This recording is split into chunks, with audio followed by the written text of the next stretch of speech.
ఇప్పుడే జీ5 app download చేయండి. చూడండి మీ ఫేవరెట్ టీవీ షోస్ ఎప్పుడైనా ఎక్కడైనా. పోటీ కని దిగితే ప్రాణాల మీదకొచ్చింది. ఎంత పనైందిరా.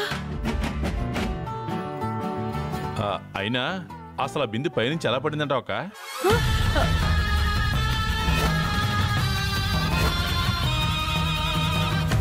నాన్న ఇప్పుడు అవన్నీ అవసరం అంటావా?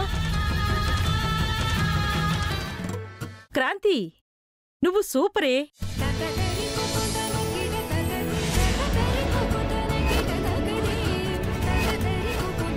ఇలాంటి వస్తువులు వాడి ముగ్గులు వేయొచ్చని నాకు తెలీదు.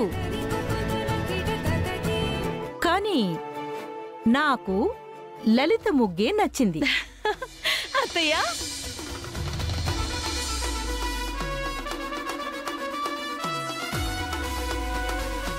జీ5 యాప్ డౌన్లోడ్ చేసి అన్ని ఎపిసోడ్స్ పూర్తి ఉచితంగా చూడండి.